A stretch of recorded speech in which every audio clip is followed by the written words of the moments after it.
Eh bien, bonjour à toutes et à tous, de nouveau à Braine-l'Alleud, au collège Cardinal Mercier, pour cette arrivée de la 5e édition de Race Cross Belgium. Dans le cadre de Race Cross Série, je suis avec Julien Guillaumin. Salut Julien. Salut. J'ai l'impression qu'on se voit toutes les semaines.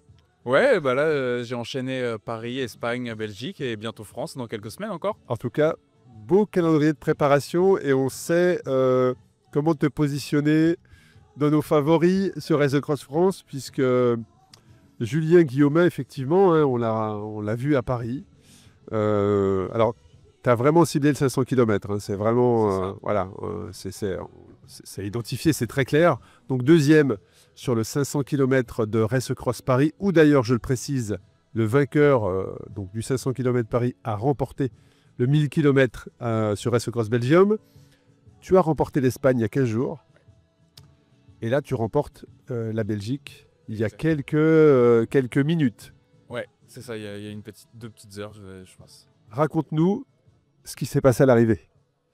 Mais j'ai pris le temps de regarder mon téléphone à peu près 2 heures avant l'arrivée et j'ai vu que j'avais 3 km d'avance. Donc en temps, ça faisait que j'avais 3 minutes de retard sur un participant. Donc j'étais premier sur la trace. Oui, mais par les décalages de départ. Décalage des départs, j'avais 3 minutes de retard. Et donc là, j'ai décidé de tout donner sur la dernière heure et demie à fond tout le temps, des relances, les virages à fond. Heureusement, hier, j'ai fait une petite sortie. Et du coup, j'avais coup de bol, on avait choisi de faire la fin du parcours du 300. Donc, je connaissais les 10 derniers Tu avais kilomètres. repéré. Ça aide un petit peu. Ouais, c'est vrai. Et donc, ça s'est terminé avec 1 minute d'écart entre Félix et moi et en ma faveur. Donc, écoute, C'est incroyable parce que c'est c'était incroyable. vraiment quand on a vu Félix qui est arrivé quelques minutes après toi. Ouais. Donc vous étiez tous les deux sur la ligne et puis on a attendu que les GPS se calent. Hein. C'est-à-dire qu'avec les détections l'envoi du signal du GPS, on a attendu de savoir. Bah voilà, et il y avait, je pense qu'il y aura peut-être des images qui sortiront, mais il y avait une ambiance très particulière parce que très clairement, même nous, on ne savait pas lequel des deux avait remporté. On s'attendait à ce que l'écart soit faible, mais très clairement, on ne s'attendait pas à ce que l'écart soit d'une minute après 1659 km. Et effectivement, l'écart était d'une minute entre Julien Guillaumin, donc qui est face à moi, et puis Félix Durcel, un coureur belge, jeune coureur belge, qui est dans la catégorie donc moins de 29, et qui était déjà présent, je me souviens très bien de lui, l'année passée, qui découvrait l'ultra-distance, donc il a appris très vite, parce que c'est une énorme performance que vous avez fait tous les deux, hein, 21 h 30 minutes pour toi, pour 559 km. Alors Julien, on se connaît, on s'est croisé l'année passée déjà, Ouais. sur un stage en Espagne. Je me souviens très très bien de cela. Je ne pouvais pas rouler malheureusement à ce moment-là, mais je me souviens de cette rencontre. Et puis tu as été présent également sur d'autres épreuves dans l'année. C'est quoi ton parcours, Julien? D'où est-ce que tu viens? Est-ce que tu es cycliste depuis très longtemps? Est-ce que tu viens d'un autre sport? Qu'est-ce qui t'a amené à faire de l'ultra-distance? Bah, dans le vélo, j'ai fait beaucoup de vélo jeune jusqu'aux catégories juniors. Donc les courses sur route, des courses de clocher, des cyclocross l'hiver, des VTT. S'il n'y avait pas de course sur route, c'était une course de VTT. Donc tous les week-ends de toute l'année, sur toute l'année, il y avait des courses. J'ai arrêté pour les études et j'ai repris le sport, pas en compétition comme avant. Par exemple, j'ai refait beaucoup de trail à un moment. Et donc j'ai découvert l'ultra il y a 4 ans. En commençant par des épreuves plus courtes, 300, puis des 500. J'ai déjà fait 2 fois la Race Cross France 1000.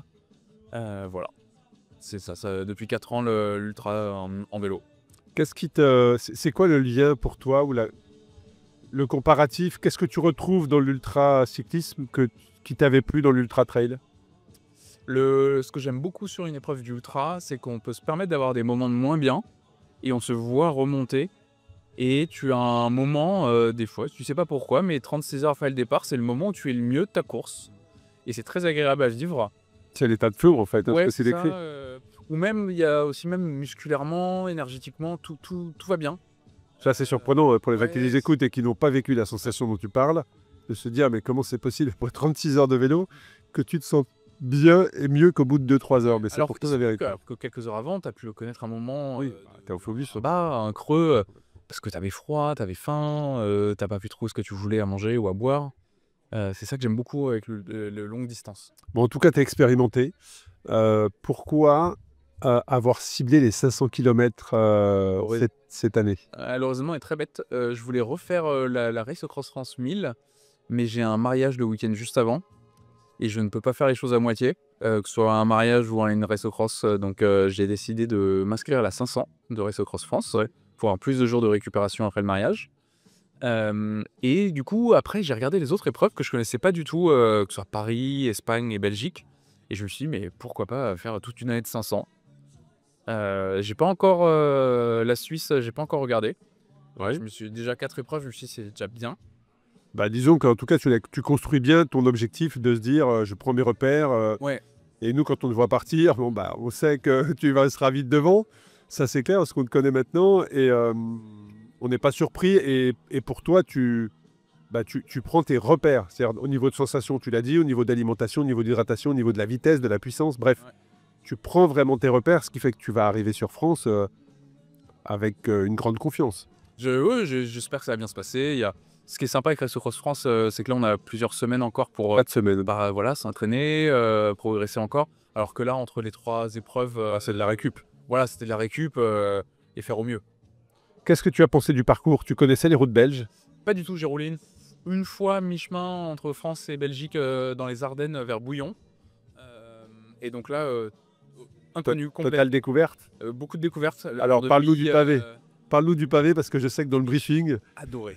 parle-nous des pavés, parce que dans le briefing, Ludovic Dujardin, notre coureur flamand, qui nous a accompagnés à tracer le parcours, avait donné, tout en chambrant les participants, a fait répéter à tout le monde de manière très collégiale, j'aime les bergs, et tout le monde dans la salle avait dit j'aime les bergs, j'aime les monts. Est-ce que toi, tu les as aimés? Ouais, j'avais une très grande appréhension avant le départ. C'est spécial de rouler sur les pavés. Hein. Ouais, et alors, sur le plat, il y a eu quelques segments plats tout au long du circuit, soit sur la boucle de 200 ou de 300. Et c'est très drôle, c'est en fait, plus tu forces, mieux tu es sur le pavé, c'est impressionnant. Ouais, c'est impressionnant. Ah, On sait bien, les sensations, c'est génial. Ouais. Et dans les monts, les monts, Quand t'es moins bien, c'est plus compliqué. voilà, là, par contre, ouais, mais il y a les souvenirs du VTT, c'est se positionner. Oui, c'est vrai, t'as l'expérience. C'est aussi la balance sur le corps entre gérer le poids sur l'avant et l'arrière pour toujours bien s'orienter, pour voilà, choisir sa trajectoire et pas non plus patiner de la roue arrière, par exemple. Ouais, c'est intéressant. C'est intéressant ton partage. Et alors, parle-nous de comment tu as vécu ces moments d'histoire. Enfin, je veux dire, rouler sur le Koppenberg, le mur de Grammont, ça. Enfin, je veux dire, c'est incroyable. Bah ouais, je connais ça, je l'ai déjà vu à la télé. Je sais que j'avais à la télé, mais il me semblait qu'il montait plus vite et plus fort à la télé. Je vais peut-être regarder les résumés des Tours des Flandres, du mur et de la Flèche Wallonne des dernières années et me dire, bon, il y a un monde. Ah oui, ça c'est certain. Mais comment tu l'as vécu? Est-ce que tu t'étais concentré dans ton effort ou est-ce que tu te rendais compte dans quel monument du cyclisme tu te trouvais? Je te pose cette question parce que Jonas, que j'ai eu juste avant toi, me disait que lui s'était fait tout un univers alors qu'il montait le Koppenberg et les autres monuments en imaginant presque les 4000 personnes au bord de la route. Enfin, comment toi tu l'as vécu? Alors non, j'ai pas eu ça. J'étais très concentré dans mon effort. Parce que dans le cyclisme que je regarde, c'est vrai que ça a moins été les courses flamandes, les classiques. Moi, c'est plus les cols qui me... D'accord. Par exemple, quand je suis dans un col, là, je suis possédé. Ouais, c'est intéressant. Les lacets, je me dis, mais avec la foule autour, ça doit être dingo. Mais parce que je pense que je manque d'image. J'ai été nourri au Tour de France. Et possiblement au Tour des Flandres. Ouais, c'est très intéressant ce que tu dis. Moi, j'ai une question qui m'est venue quand tu expliquais justement tes enchaînements. Comment, et je pense aux auditrices et aux auditeurs qui nous écoutent en disant, attends, le gars a enchaîné en 5 semaines 3 500. Comment tu récupères voilà, quel est ton process en fait? Quel protocole tu as mis en place? Après un 500, la semaine d'après, tu roulottes, tu récupères, tu fais de l'intensité. Comment tu fais pour enchaîner comme ça les 500, les distances et être performant, je le précise? Ça a été des petites sorties de 2-3 heures max. Il y a eu une belle sortie quand même entre la Race Cross Paris et Espagne le week-end de 5-6 heures quand même. Mais après, par contre, après la Race Cross Espagne, j'étais très fatigué. J'ai pas fini la Race Cross Espagne aussi frais qu'après Paris. Et alors là, encore moins. C'est fou, alors qu'il y a des épreuves comme la Race Cross France 2500, on en enchaîne 5. Oui, tout à fait. Et là, vouloir être performant sur la Race Cross Belgique, autant que la Race Cross Paris, qui a eu lieu 4 semaines avant, c'est compliqué en fait. Surtout quand on a un métier. Ouais, c'est intéressant, oui, tout à fait. C'est intéressant dans la GCO. Je suis arrivé avec de la fatigue, un peu de tracas aussi perso, et du coup les 5 premières heures sur le vélo, ça a été un peu remettre les idées en place dans la tête, calmement, surtout pas rouler vite. Et après 5-6 heures, ça allait beaucoup mieux, et le corps aussi, donc voilà, j'ai commencé à rattraper un petit peu de monde, et à pousser un petit peu plus sur les pédales. Bon, c'est intéressant en tout cas ton partage. Et puis au moment où on parle, c'est vrai qu'il y a le gravel qui va s'élancer dans le gravel 50 km qui va s'élancer dans quelques minutes. C'est pour ça que vous pouvez entendre notre speaker officiel Fergus. Quelques rabatteurs également, il faut que tout se prépare et que tout le monde s'élance sereinement. Donc c'est pour ça que c'est un petit peu mouvementé autour de nous. Tu fais quoi dans la vie, Julien? C'est quoi ton métier? Je suis ingénieur en intelligence artificielle pour le dépistage du cancer du sein. C'est-à-dire qu'on entraîne, je travaille dans une start-up qui fait des logiciels pour les radiologues, pour les assister dans le dépistage du cancer du sein et d'autres tâches autour du dépistage du cancer du sein. Et mon métier, c'est vraiment d'entraîner des algorithmes à résoudre des tâches, les évaluer, écrire le code pour entraîner ces modèles et les évaluer. Et mettre ça en production derrière dans des produits utilisables par les radiologues. Quelque chose de très, très sérieux. Ouais. Quelque chose de très, très sérieux. C'est quoi la suite de la saison? Donc il reste Cross France. Après, est-ce que la seconde partie de saison, tu te laisseras porter par... Ouais, je vais me laisser porter. J'ai des petits défis personnels, des petits défis perso que j'aimerais bien faire. Voilà. Je sais pas encore. Voilà, il y a un séjour en France. Pourquoi pas y aller à vélo. Voilà, donc c'est rejoindre la région parisienne, partir de la région parisienne pour aller jusqu'en Aveyron. Voilà, pourquoi pas en 2-3 jours, ça peut être sympa. Bon voyage. En tout cas, on te suivra sur Race Cross France, sur le 500 km, Ouais. puisque c'est la distance de l'année. Parle-nous aussi, puisque tu es habitué maintenant, on se croise, on se connaît, tu connais l'organisation des bénévoles qui sont là. Ouais. Parle-nous de ton expérience sur nos événements, des parcours, de l'ambiance, les gens qui nous écoutent, qui peuvent hésiter. Alors, c'est vrai qu'on est dans un cadre très sympa aujourd'hui. On est à Braine-l'Alleud, il fait bon en Belgique. Ils annoncent 23-24 degrés cet après-midi. Mais parle-nous de ton expérience en général. Qu'est-ce que tu pourrais nous partager sur ça? C'est très accueillant, très convivial. La base vie, on a envie d'y rester. On n'y passe pas juste pour récupérer son dossard, revenir pour le départ, prendre sa douche et rentrer chez soi. On a envie de rester, de profiter des transats, d'être au soleil, de discuter avec les personnes plus longuement, les personnes qu'on a croisées sur la route, prendre plus de temps pour les connaître. Alors, il faut les reconnaître sans les casques. C'est vrai. C'est plus compliqué. Et voilà, c'est vraiment faut le voir comme un week-end. Il n'y a pas que la course, il y a aussi la vie sur la base vie ou sur le lieu de départ, Ouais. qui est très agréable. Ouais, c'est intéressant ce que tu partages. On essaie de construire ça comme ça, effectivement. Ouais. Et là, le staff, les bénévoles est fantastique. Il y a beaucoup de monde pour nous aider. Dès qu'on a quelque chose, il nous manque un petit truc. On trouve tout de suite quelqu'un à qui demander, et très souvent on a une réponse à notre problème.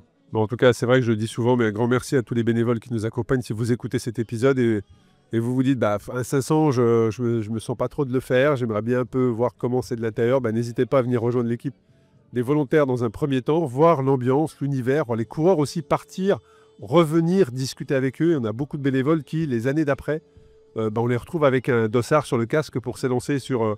commencer par un 300, puis un 500 et pourquoi pas la grande aventure sur un 1000 ou un 2500. Un grand merci Julien pour ton témoignage. Un immense bravo pour ta performance parce que je mesure le degré de récupération, d'investissement, d'engagement pour être performant comme ça tous les 15 jours. Donc un gros merci pour ta présence, un gros bravo pour ta performance. Je vais te laisser récupérer, te doucher, te réhydrater, t'alimenter, dormir, profiter du soleil sur un transat.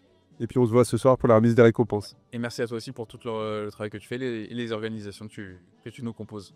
Merci beaucoup, à bientôt. À bientôt. Et je vous donne rendez-vous pour un prochain épisode du podcast Ultra Cycling Podcast, puisqu'on a encore quelques invités qui vont se présenter à nous. On attend la première féminine également sur le 1000 km. Donc j'ai hâte qu'elle nous partage son aventure et je vous donne rendez-vous très prochainement sur Ultra Cycling Podcast. Merci.